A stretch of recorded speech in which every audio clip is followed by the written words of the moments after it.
the process of how we even started the book. Um, so when we had contact, Sarah and I were talking, and I had recently been at a conference and was talking with some colleagues and some people I had never met, some who I had. And in that process, they were telling me, I never feel like I can share my story. And a lot of them were second or third generation survivors and felt like that was almost a separate piece of their journey. A lot of them in this context were scholars, academic scholars, but I've heard that many times before in other roles as well. And so it kind of really bothered me because it's such a unique position to have, and not giving voices to that group of individuals really takes away, I think, from scholarship that could be had, whether that's academic or in the fields. Um, and so we started having these conversations of how can we bring these voices to others? How can we, not just for scholarship, but also as a form of healing? We wanted to bring people together who may never have interacted with each other before and give them space to write down their story. And we didn't want to restrict that either. But actually, to back up a little bit, when we originally planned to write the book, what we were going to do was we were going to interview people.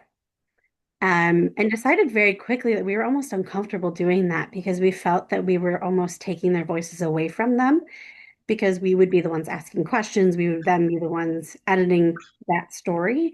And we didn't want to do that. And so that's kind of how we ended up with an edited volume instead. Um, I'm very glad we did because the outcome of each chapter is so beautifully different and similar. And I don't think that by interviewing we would have gotten that sort of representation.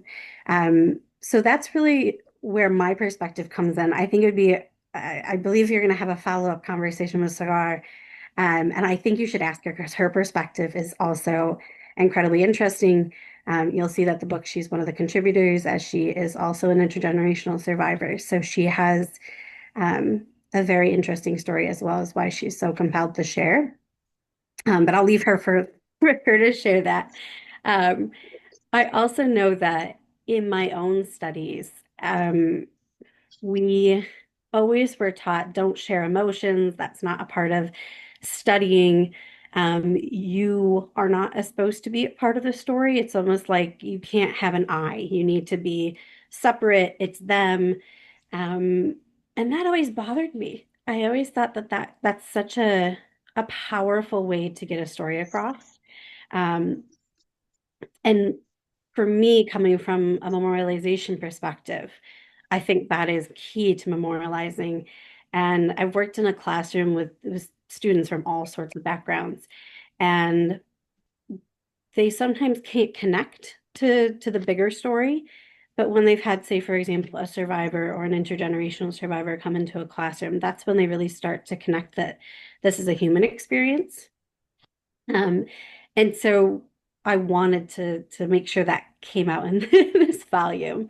And lastly, I think to motivate us, I had had I went on a fellowship and I've gone on different tours and things, and I'll meet individuals who are in this field, and they'll talk about their work, and it'll eventually come out that maybe they have a family member who was in a genocide or a mass atrocity, but that's almost separate for them too, as a way to protect themselves. And they've also been taught that that's not important.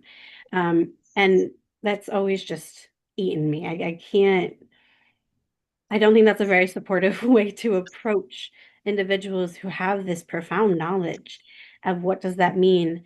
And in a practical sense, how much we can learn and take that and try to help heal or prevent. So either way you look at it, either before or after, is so meaningful and impactful. And I think by silencing those voices, you're losing such a big voice and powerful voice. So for me, that's, I would say, the biggest motivation.